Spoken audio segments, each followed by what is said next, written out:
Hello, beautiful people. Welcome back to Nigeria Stream TV. This is Jai reporting to you from Maryland, USA. If today is your first time on this channel, please kindly do us a favor by clicking the subscribe button. Hit the notification bell so you won't miss any of our updates.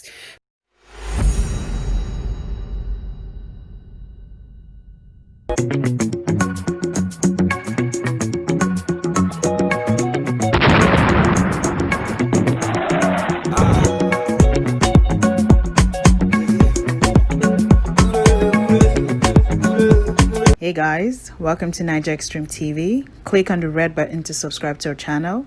Drop a comment, we'd love to hear from you. I stand with the Nigerian youths. I stand with the Nigerian youths. I stand with the Nigerian youths. I will support you with my resources. This is the time to make sure that the struggle is being properly organized. I stand with you in your time of need. I commiserate with comrades who lost their lives. And by the grace of God, we will do everything within our powers to make sure we support their families. This is the time to use our resources that we worked hard for to enhance the struggle. The battle to salvage our country from economic cankerworms and financial scavengers is a battle of no retreat, no surrender. I stand with you because all you are asking for is good governance, and yet they carried arms against you, killing you. We will not retreat. We will not surrender. Victory is sure. We shall overcome. I am DinoMelaye. We should not just be concentrating on creating funds for the army and the other military without looking at the police. Intelligence gathering in this country is dead. Events will happen, there will be signals that they will happen, and they will happen, and there will be no remedy. Mr. President, before the masses begin to chase us, before they begin to destroy our vehicles and our homes, I think it is time we act and make hay while the sun shines. I want to start by congratulating Nigerian youths that have been termed lazy, who have proven that Nigerian youths are not lazy.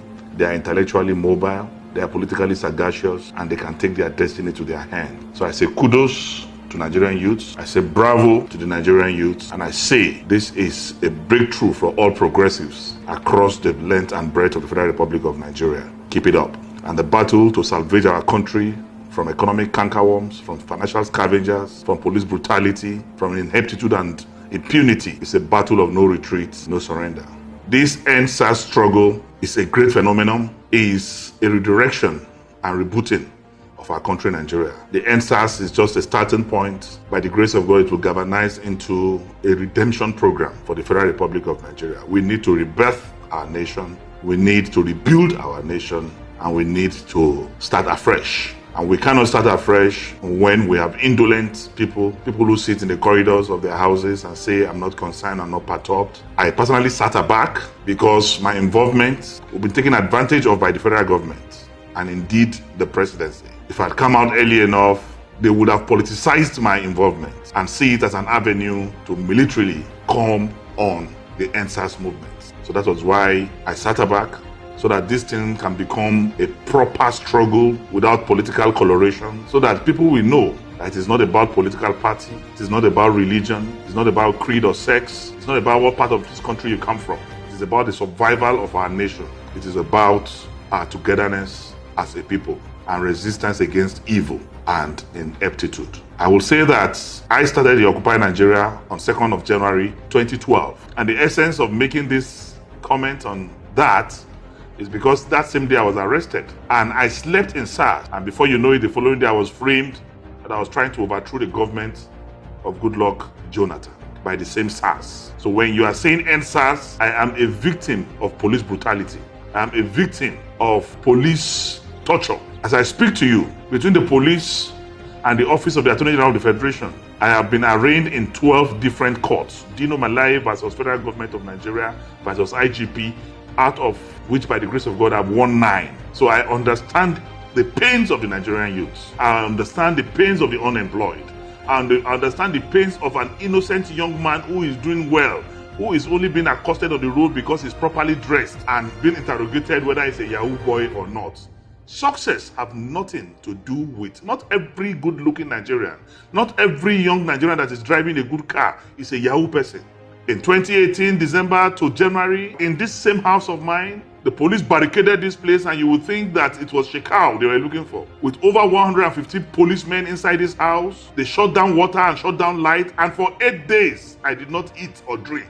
I was incarcerated inside this house, no light, no water, surrounded by the police, armored tanks brought to the streets. I was maltreated by the Nigerian police. I spent my New Year and some days in SARS. I was in SARS for 17 days, locked up by the police. The police fired at me in Kogi. The SARS in Kogi molested me, arrested me, arraigned me, and framed me for murder and for illegal possession of firearm that was planted. The same SARS also arraigned me before a magistrate court in Lokoja, where they brought 2 condemned criminals from the prison and said I was supplying guns to them just to put me in trouble. I went through all this. I am battered, I am broken, but for me, I will continue to speak for the voiceless. I spoke for the police even on the floor of the Senate. I spoke about their welfare. I spoke about improvement. I spoke about my colleagues taking the issue of this killing seriously and doing something before we get to the stage we are now today. So when you are talking about NSAS, no other Nigerian understands your pain, your agony, and what it means to NSAS like DinoMelaye. I saw it, I felt it, I went through it. But I want this struggle to be organized. I want this struggle not to be hijacked by hoodlums. I want this struggle not to be politicized. And I will not want anyone to start segregation of saying this is part of us, this is not part of us. To deliver this country from the hands of ineptitude and irresponsible leadership, we all have a role to play. Many of us, or everyone who has occupied any position in this country, including me, have failed this country. President Muhammadu Buhari has been in government since 1975 in the center. He cannot excuse himself from the state of the nation. I cannot excuse myself from the state of the nation. Anyone who has been a councillor, a local government chairman, a president, governor, cannot excuse themselves from the malady we are in. So, but all we can do is to become born again, have a change of heart, become change agents, and build a nation where peace and justice shall reign. Therefore, all Nigerians must therefore decide to either walk in the light of creative altruism or will perish in the darkness of destructive selfishness. We have no other country to call our own but this country. All hands must be on deck to build a new Nigeria. Everyone can still restitute. So there should not be outright condemnation of leaders because they can restitute and also be part of the new Nigeria that is to come. And let us take advantage of what our wonderful, glorious youths have done in order to build and repackage ourselves so that our children tomorrow will ask us, what was your role, Daddy, when Nigeria was getting bad? Then we will be able to say we did A, B, C, D. And I use this opportunity to call on President Muhammadu Buhari to respond to the yearnings and aspirations of the Nigerian youths. The president of this country is not there for dumb. So he cannot keep quiet. He must address these youths either as president or as a father. You cannot ignore the youths of the Federal Republic of Nigeria. And I want to pray that this opportunity will take us to the Nigeria of our dream. God bless you. I recommend this book to President Muhammadu Buhari, and that book is Why Nation Failed. By the time the president reads this, I'm sure he will speak to Nigerians. This is a copy I bought and I've personally acknowledged and written and addressed to President Muhammadu Buhari, and I will present this to him in person or through a third party.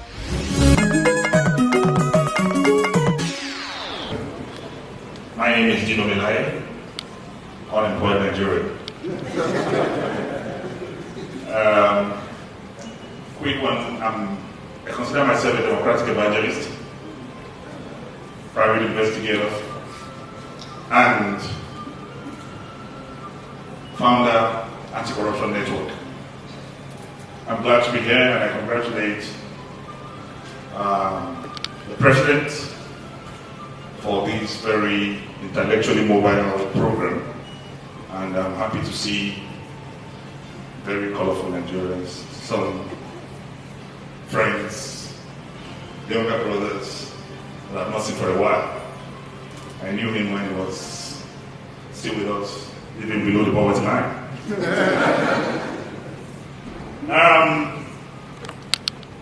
If you speak the truth, you will die. If you lie, you will die. So it's better to speak the truth and die. Nigeria, as a country, is not only sick, but equally suffers from what I call a dreadful congenital abnormality. There is therefore an instantaneous reason for amelioration, for palliation, for correction. Now to believe that's the reason why we're here. If any of us is satisfied with the way things are, we will not be here. We will perhaps, for 2 weeks after October 1st, be celebrating in different corners of this country. But I want to believe because there is a need for amelioration, there's a need for correction. That is why we're here. Where there is no vision, the people perish. Then the book of Joel chapter 2, if you read from verse 1 to 2, he said, "In the last days I will pour my spirit upon all flesh. Your sons and daughters shall prophesy. If when I exit, with due respect, sir, he said, old men shall dream dreams." Because after a very heavy load upon the yam, you are living in Ojoelegba, you can begin to see yourself interacting with Trump. When you wake up, you find out that you are really in motion. He said, old men shall dream dreams. The next after it is that young men shall see vision. If you juxtapose young men shall see vision, and where there's no vision, the people perish, then you know that the future, the development, the growth of Nigeria is in the hands of the younger ones. Our Lord Jesus Christ lived 3 years as a youth. Today we can say his followership. Prophet Muhammad was called to prophet at the age of 40. Isaac Newton properly law of motion at 25. But Mali lived for 30 plus years. Today we can say his followership. There is no scientific or technological breakthrough in the world that is not done by that age bracket. So my advice is we should not waste that age bracket. Every Nigerian must decide to either walk in the light of creative altruism or will perish in the darkness of destructive selfishness. So every one of us must decide to become a change agent. And the only reason why we are where we are is fear. So we must conquer fear to move to the next level. I don't want to continue speaking before you say I'm suffering from bowel diarrhea. Thank you very much. I appreciate it.